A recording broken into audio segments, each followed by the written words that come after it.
A court tied ropes around a painter's fingers and pulled them tight. It was meant to test whether she was lying.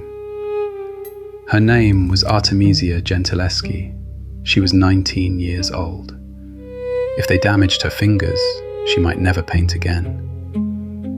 Under the ropes, she gave the court the same answer 3 times. È vero, è vero, è vero. It is true. 4 years later, she became the first woman admitted to Florence's Academy of Drawing. Then she made paintings like this. Painting did not rescue her. She fought for the chance to keep painting and built a career that took her from Rome to Florence, Naples, and England. But today, the worst thing that happened to her is often better known than the career she built afterwards.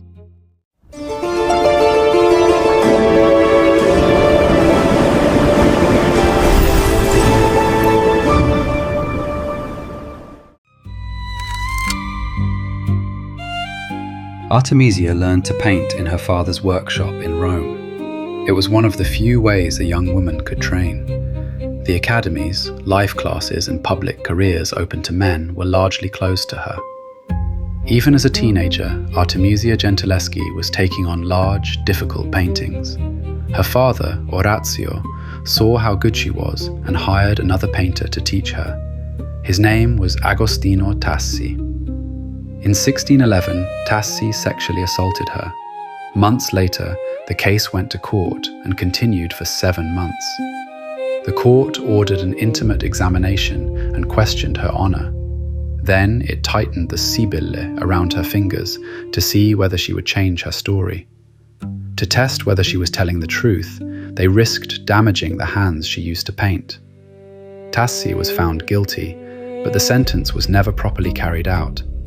Artemisia never took back what she had said. Surviving the trial was only the beginning. She still had to find a way to live and work after it. After the trial, Artemisia married a Florentine painter named Pierantonio Stiattesi and left Rome. In Florence, she found something she badly needed: people willing to pay for her work. She found patrons at the Medici court. Michelangelo Buonarroti the Younger admired her work. She exchanged letters with Galileo. Powerful people wanted paintings from her. Then, in 1616, she became the first woman admitted to Florence's Academy of Drawing. Membership did not make prejudice disappear, but it gave her professional status, introduced her to more patrons, and made it easier to negotiate commissions in her own name. Only 4 years separated the torture in Rome from her admission to the Academy in Florence. But dates and honours do not explain what kind of painter she had become. For that, we have to look at what she painted.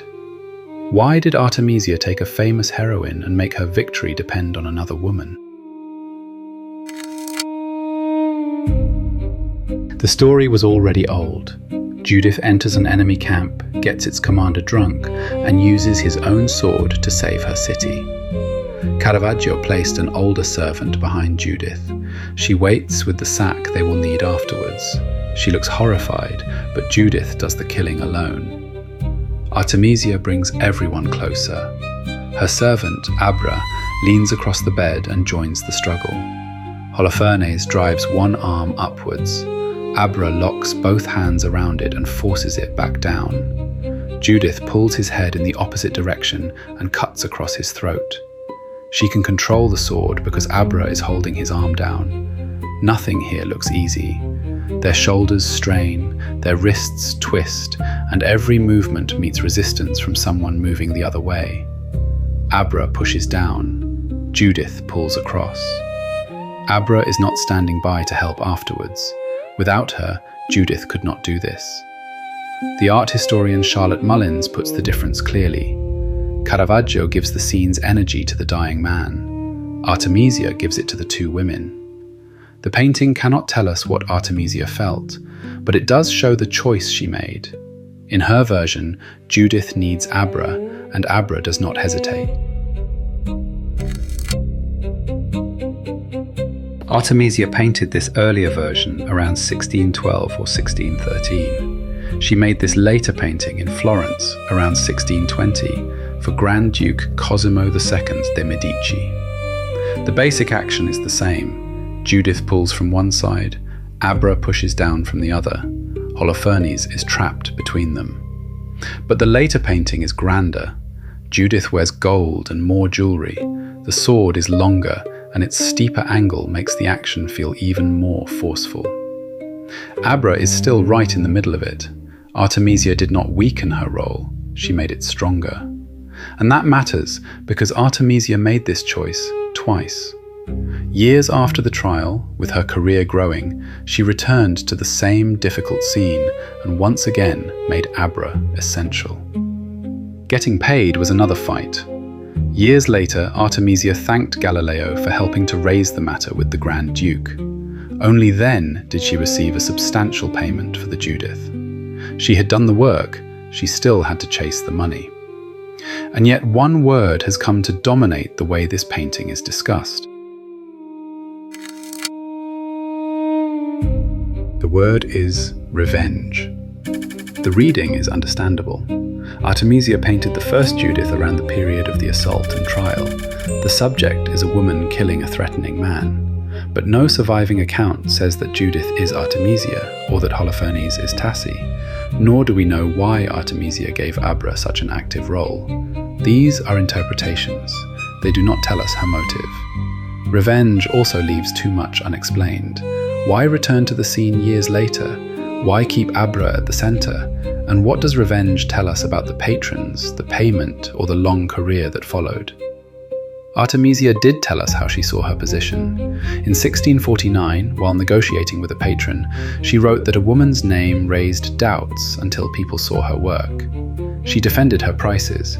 When a client tried to save money and another painter used one of her drawings, she complained. She said it would not have happened if she had been a man. Then she made her patron a promise. She would show him what a woman could do. Those are her own words. And she was talking about her work, her prices, and the doubt she faced as a woman. If we call every painting revenge, Tassi remains at the center of her career. Her letters tell a different story. Artemisia saw herself as a professional painter and demanded to be treated like one. Artemisia worked across Florence, Rome, Naples, and England. Her patrons included Grand Dukes and a king. After her death, her reputation faded. Some of her paintings were credited to her father or to other artists.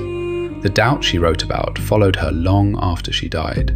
For centuries, people could see the paintings without always seeing Artemisia.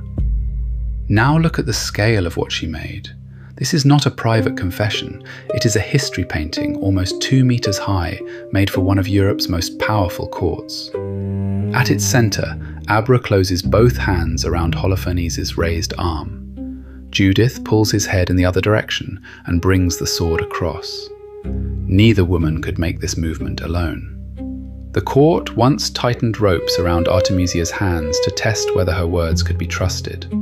4 centuries later, her paintings show us what those hands went on to do. She was assaulted, and the court tortured her. Those facts are part of her story, but they are not the whole of her life. Perhaps the painting's greatest act of defiance is not what Judith does to a man. It is Artemisia's decision to make Judith rely on another woman beside her.